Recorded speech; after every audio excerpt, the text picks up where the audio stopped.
आज हम पढ़ेंगे इलेक्ट्रिक वेल्डिंग पे कुछ एमसीक्यू लगाएंगे, ठीक है।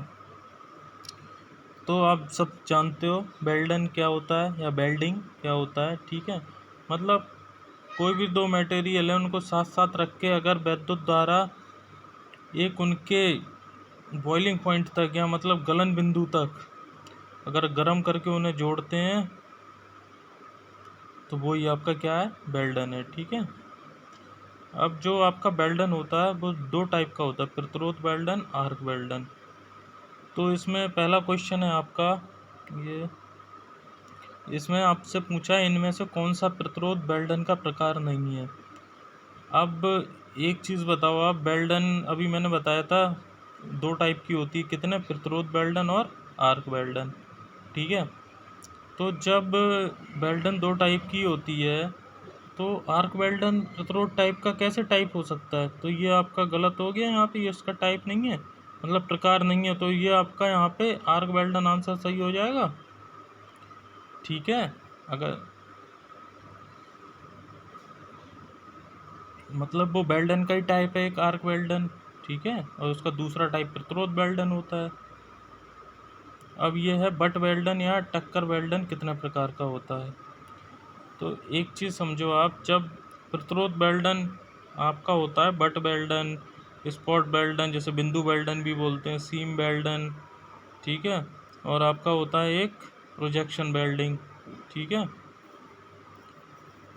अब जो आपका बट वेल्डन है वो आपका दो टाइप का होता है, मतलब दो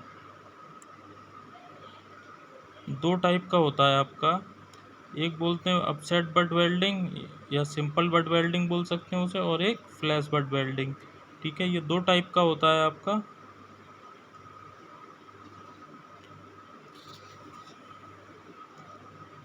और एक चीज़ और, प्रतिरोध वेल्डन में आप वो ऊष्मा कैसे प्राप्त होती है उस आपने वो पढ़ा होगा,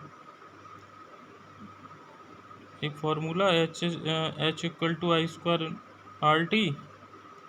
ठीक है। जहाँ आपका आर होता है जो दोनों मटेरियल हैं, ठीक है, मेटल है, ठीक है, उनके बीच जो एयर गैप होता है उसी का प्रतिरोध है वो रेजिस्टेंस, ठीक है।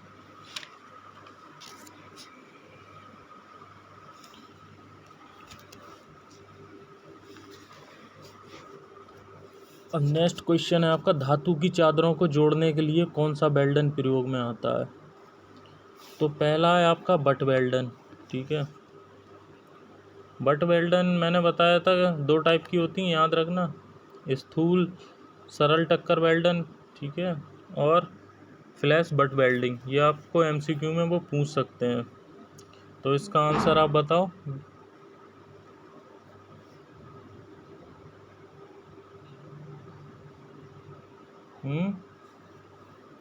देखो, धातु की चादरों को जोड़ने के लिए हम क्या यूज करते हैं, स्पॉट वेल्डिंग, मतलब बिंदु वेल्डन का, ठीक है। क्या होता है इसमें, आपकी एसी सप्लाई होती है, ठीक है, मोस्टली एसी पे ही काम करती हैं। इसमें वेल्डिंग ट्रांसफार्मर भी होता है। वेल्डिंग ट्रांसफार्मर कौन सा रहता है आपका, स्टेप डाउन रहता होगा, है कि नहीं, ठीक। जब स्टेप डाउन होता है फिर वो आपके इसमें इलेक्ट्रोलाइट के बीच में मेटल शीट होती हैं, दोनों धातु की चादरें आपको, ठीक है, तो उनको ये जोड़ने का काम करता है कौन सा आपका बिंदु वेल्डन, ठीक है। ये इसमें लगभग आपका रहता होगा 2 वोल्ट की वोल्टता तथा 5000 एम्पियर तक की आपकी धारा इसमें दी जाती है, ठीक है। और ये मतलब समय है जो भी है, धारा जो ट्रांसफ़र होगी, करंट या जो भी होगी, वो थिकनेस पे आपकी करेगा डिपेंड, कि थिकनेस आपकी शील्ड की क्या है, जो मेटल शीट हम जोड़ रहे हैं, ठीक है। रिवेट जोड़ जानते हो, रिवेट जोड़, रिवेट जोड़ की तरह होता है इनका, ठीक। तो मतलब याद रहेगा ना आपको, मोटी चादरों में लैप जॉइंट बनाने के लिए बिंदु वेल्डन का यूज करते हैं हम, ठीक है। अब बताएं आप, सीम वेल्डन का प्रयोग या उपयोग कहाँ होता है। सीम वेल्डन को C1 वेल्डन भी बोल देते हैं, ठीक है।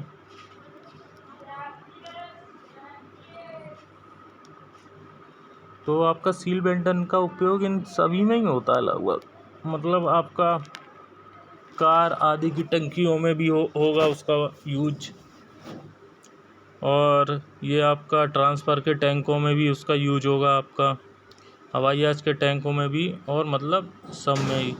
इसमें जो इलेक्ट्रोड होते हैं ना, वो थोड़े मूविंग होते हैं, ठीक है। तो जो जैसे मान लो फिक्स कर दिया, 2 प्लेटें रख दी, तो ये उसी प्लेट के ऊपर दोनों ऊपर नीचे इलेक्ट्रोड मूव करते हुए चले जाएंगे आपके। तो उन 2 प्लेटों के बीच में जो मेटल होगी आपकी वेल्डिंग वाली जिससे करते हैं, तो वहाँ से वो वेल्ड होती हुई चली जाती है।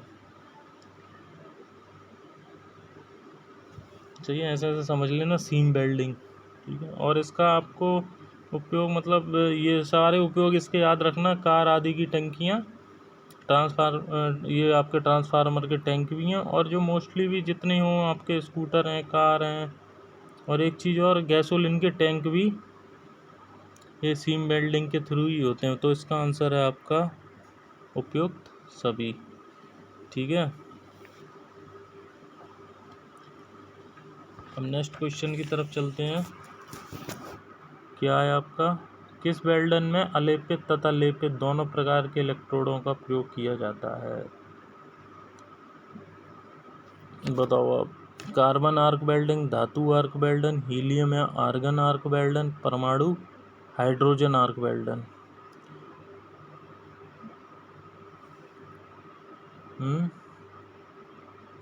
तो आपका जो इसमें लेपित तथा अनकोटेड मतलब कोटेड इलेक्ट्रोडों का यूज आपका किस में होता है? मेटल आर्क वेल्डिंग में होता है, मतलब धातु आर्क वेल्डिंग में, ठीक है।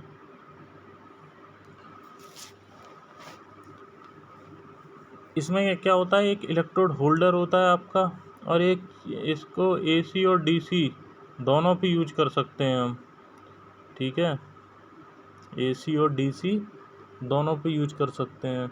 तो जो इलेक्ट्रोड आपके रहते हैं उनके फ्रंट से आर्क जाती है, जो आपको जिस पे कार्य करना है, जो क्लैंप के थ्रू हम पकड़े रहते हैं उसको, और वो उससे वेल्डिंग आपकी होती रहती है, ठीक है।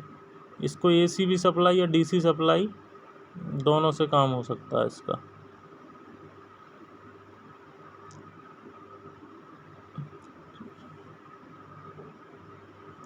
इसमें जो मतलब जो आर्क का हाई टेम्परेचर रहता है जो अपना, ठीक है, वो इलेक्ट्रोडों के मतलब आगे जो पिघलता रहता है और वो भरता रहता है बीच में।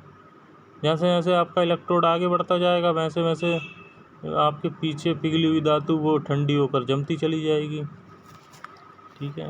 अब एक चीज़ आप और बताइए इस पे, ये इलेक्ट्रोडों का क्यों लेप चढ़ा रहता है, अनकोटेड कोटेड क्यों रहते हैं? जिससे आपकी जो पिघली हुई जो मेटल है ना, वो ऑक्सीकरण ना हो, ठीक है। इसमें दोनों यूज होते हैं, लेकिन अलेपित इलेक्ट्रोडों का बहुत कम यूज होता है, ठीक है। इसलिए लेपित का ज़्यादातर होता है, जिससे ऑक्सीकरण या ऑक्सीडेशन आपकी ना हो। नेक्स्ट आपका विद्युत आर्क वेल्डन कितने प्रकार की होती है? आपकी जो विद्युत आर्क वेल्डन है वो आपकी 4 टाइप की होती है, और जो चारों टाइप आपके ये ऊपर लिखे हैं देखो, कार्बन आर्क वेल्डन, ये सब विद्युत आर्क वेल्डन के ही हैं आपके। धातु आर्क वेल्डन, हीलियम या ऑर्गन आर्क वेल्डन, और हाइड्रोजन आर्क वेल्डन, ठीक। ये चारों आपके वो आर्क वेल्डिंग के ही टाइप हैं। हमेशा याद रखना, आर्क वेल्डिंग में AC तथा DC दोनों प्रकार की सप्लाई का यूज होता है, ठीक है। और जो आर्क है आपकी, वो प्रोड्यूस करने के लिए AC में 70 वोल्ट से 100 वोल्ट तक यूज करते हैं, और DC में 50 से 60 वोल्ट तक की उसको नीड रहती है। और जब आर्क आपकी प्रोड्यूस हो जाती है, तो उसे मेंटेन रखने के लिए, मतलब बनाए रखने के लिए 20 से 30 वोल्ट तक की वोल्टता की आवश्यकता होती है। ठीक है, 4 टाइप है, चारों टाइप ऊपर लिखे हैं। किस विधि में केवल डिस्ट धारा सप्लाई का ही प्रयोग किया जाता है? तो ये आपकी कौन सी है? धातु आर्क में तो अभी पढ़ा था, दोनों यूज हो जाएंगी। तो देखो, दो तो आपके ये कैंसिल, ये अभी पढ़ा था, कोई नहीं का इसमें मतलब नहीं है। और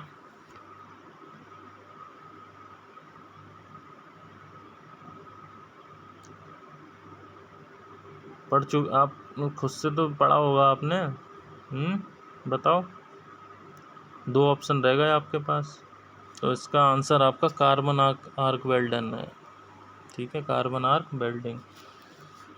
इस मेथड में केवल आपकी डीसी सप्लाई का ही प्रयोग किया जाएगा। ठीक है, जैसे आपके जो कार्बन आर्क में जो कार्बन या जो ग्रेफाइट के इलेक्ट्रोड रहते होंगे, उनको सप्लाई के निगेटिव उससे जोड़ दिया जाएगा, तथा जो बेल्डिंग की जाने वाली आपकी मेटल है वो आपकी पॉजिटिव सिरे से जोड़ दी जाएगी, जिससे आपका जो कार्बन है वो उसका वो बाष्पीकरण भी नहीं होगा।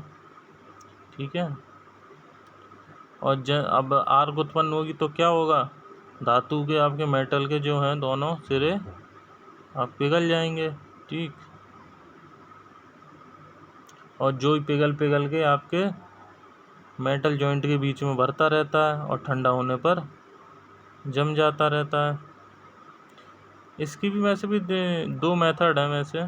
ठीक है, जो आपकी जो पहला मेथड होता है उसमें नॉन फेरस मेटल यूज में करते हैं।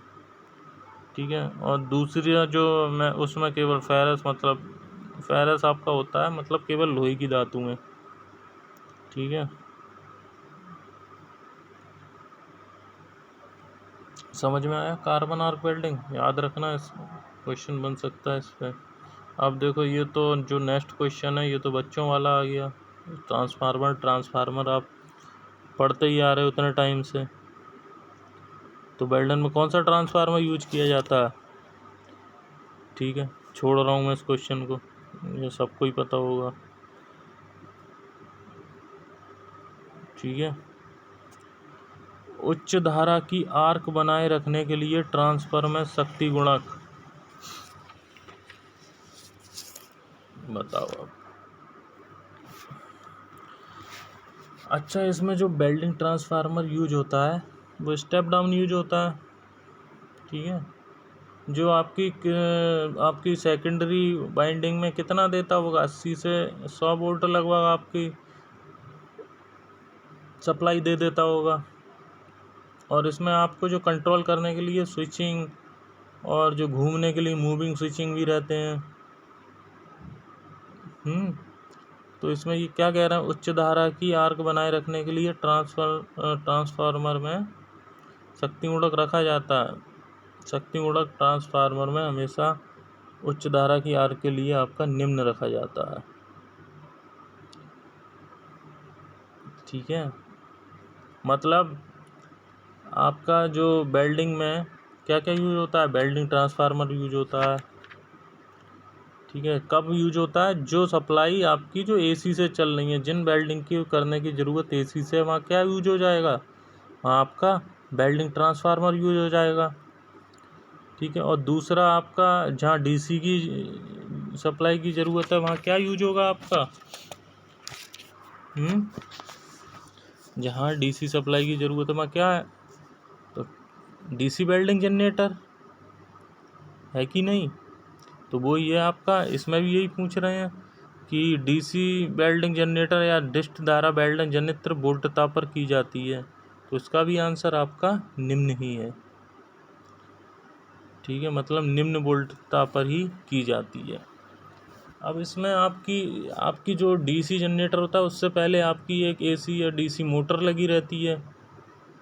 फिर आपका जो डीसी जनरेटर होता है वो एक बोर्ड से कनेक्टेड रहता है, स्विच बोर्ड से, जहाँ बोर्ड से आपके जो जहाँ कार्य करना है वो कनेक्टिविटी होगी और आपके इलेक्ट्रोड कनेक्ट रहते हैं उसमें। ठीक है, तो ये कर लेंगे आप, ये समझ में आ गए होंगे ये 10 क्वेश्चन आपको। ठीक, चलो अब आगे आगे देखते हैं।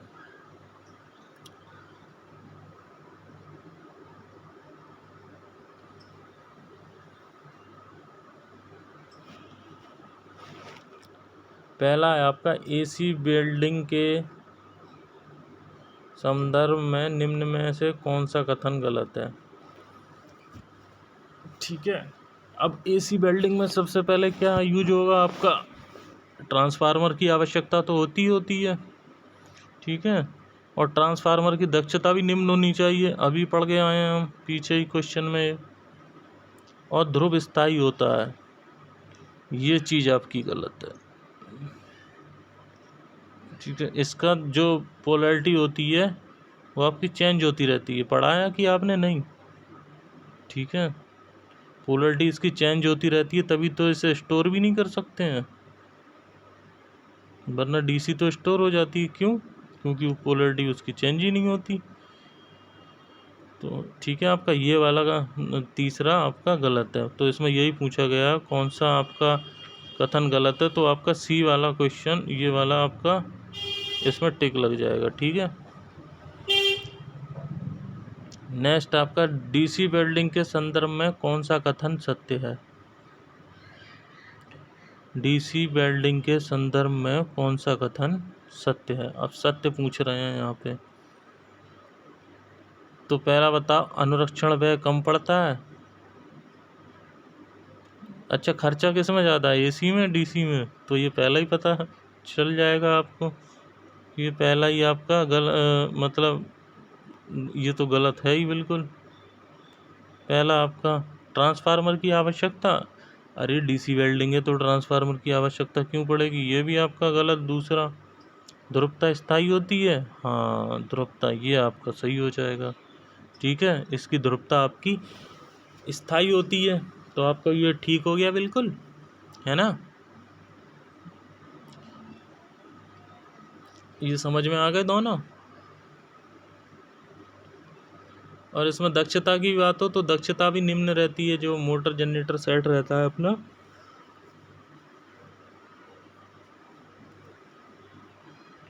आगे बढ़ते हैं अब। आर्क वेल्डन में आर्क उत्पन्न करने के लिए आपने दो वेल्डन पढ़ी, दो वेल्डन होती हैं मेनली आपकी, एक प्रतिरोध वेल्डन और आर्क वेल्डन।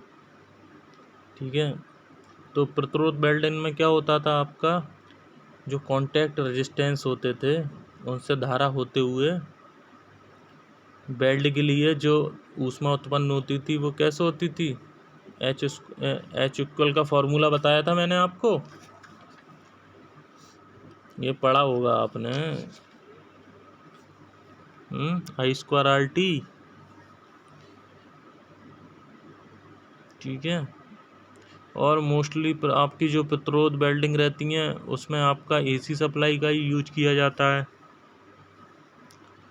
और आर्क में आपका एसी डीसी दोनों का यूज किया जाता है।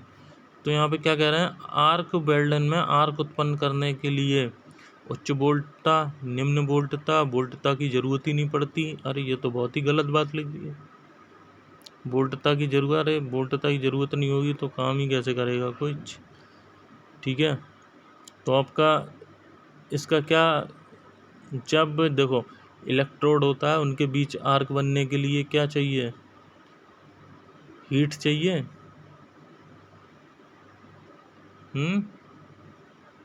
इलेक्ट्रोड और आपका जो भी आपका जो मेटल लगा है, आर्क कैसे बनेगा, जब आपकी हीट प्रोड्यूस होगी। हीट प्रोड्यूस वहाँ पे कैसे हो रही होगी, जब स्ट्राइकिंग वोल्टेज आपका बहुत हाई होगा। ठीक है, तो इसमें क्या चाहिए आपको, उच्च वोल्टता। पहला आपका इसका आंसर ठीक है। अच्छा, बड़े कार्यों के लिए उपयोगी है, तो बड़े कार्यों के लिए देखो आर्क होती है, वो तो आपके मतलब जो छोटे हैं या मतलब नॉर्मल है उनके लिए हो जाती है। तो बड़े कामों के लिए आपके हमेशा प्रतिरोध वेल्डिंग की यूज होती है। ठीक है, मतलब मरम्मत वाले नहीं, मास प्रोडक्शन वाले काम में। आपकी किसकी ज़रूरत पड़ेगी? प्रतिरोध वेल्डन की। ठीक है, इसका दूसरा ठीक। अब नेक्स्ट क्वेश्चन देते हैं, आर्क वेल्डन के लिए असत्य कथन। अधिक ताप उत्पन्न होता है। हाँ, ताप तो होता ही है वहाँ इलेक्ट्रोड और मेटल के बीच दोनों के। AC व DC दोनों प्रकार की सप्लाई, ये भी ठीक है आपका। और बाह्य यांत्रिक दाब की आवश्यकता, बताओ ये सही है कि गलत है?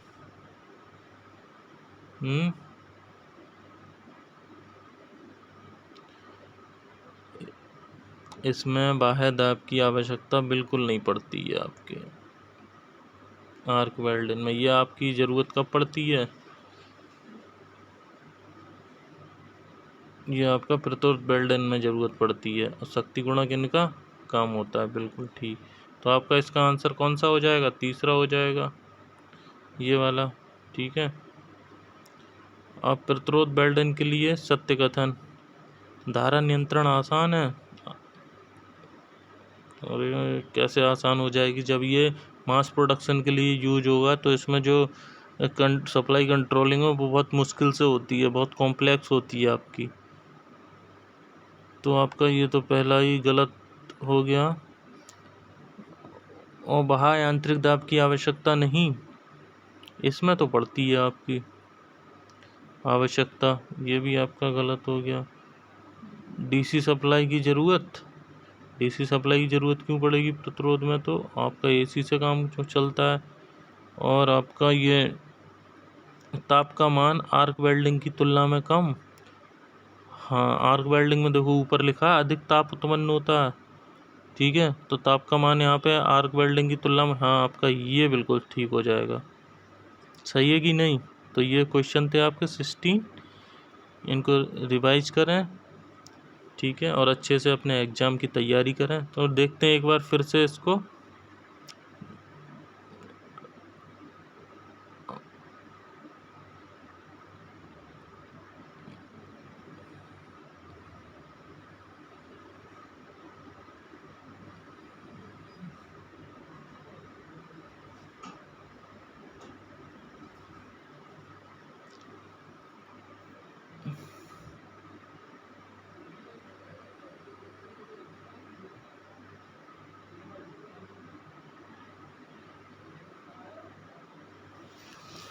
ठीक है, पहला आपका कौन सा था? इनमें से कौन सा प्रतिरोध वेल्डिंग का प्रकार नहीं है? आर्क वेल्डिंग, बिल्कुल ठीक। बट या टक्कर वेल्डन कितने प्रकार का होता है? तो ये आपका कितने प्रकार का होता है? 2 प्रकार का होता है। ठीक। धातु की चादरों को जोड़ने के लिए कौन सा वेल्डन प्रयोग में आता है? धातु की चादरों को जोड़ने के लिए सीम वेल्डन प्रयोग में आता है। बिंदु वेल्डन। ठीक है, लास्ट में उसमें पहुंच गया। ठीक है, बिंदु वेल्डन इसका आपका आंसर। स्पोर्ट वेल्डिंग बोलते हैं जिससे सीम वेल्डन का प्रयोग होता है। कहाँ होता है? उपयुक्त सभी में होता है। कार आदि की टंकियाँ, ट्रांसफार्मर के टैंक, हवाई जहाज के टैंक, सब में होता है। किस वेल्डन में अलेपित तथा लेपित दोनों प्रकार कोटेड अनकोटेड इलेक्ट्रोडों का यूज किया जाता है? ठीक है, ये आपका धातु आर्क वेल्डिंग में यूज किया जाता है। विद्युत आर्क कितने प्रकार की होती है? विद्युत आर्क आपकी 4 प्रकार की होती है। किस विधि में केवल डिश द्वारा सप्लाई का ही प्रयोग किया जाता है? कार्बन आर्क वेल्डन में।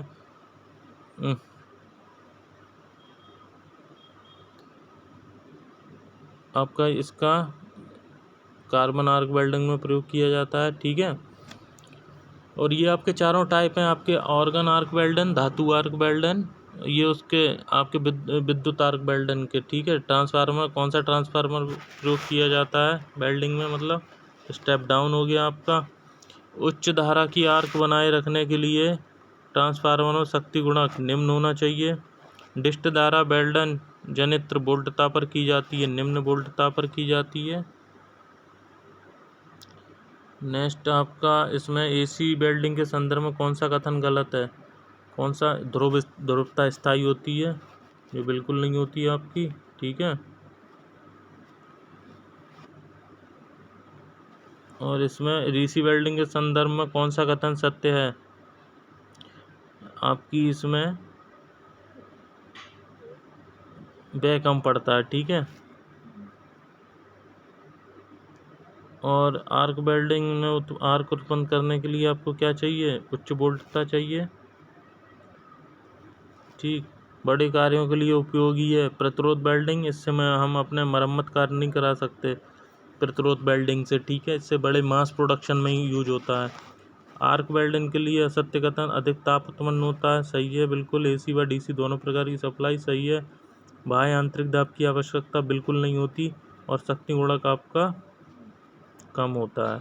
तो आपका ऑप्शन इसमें कौन सा हो गया? तीसरा हो गया। अब प्रतिरोध वेल्डिंग के लिए आप देखें,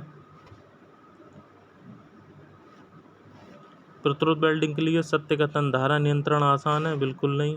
और आपका ये नीचे के तीनों आपके गलत हैं। नीचे आपका चौथा सही हो जाएगा ये, ठीक है।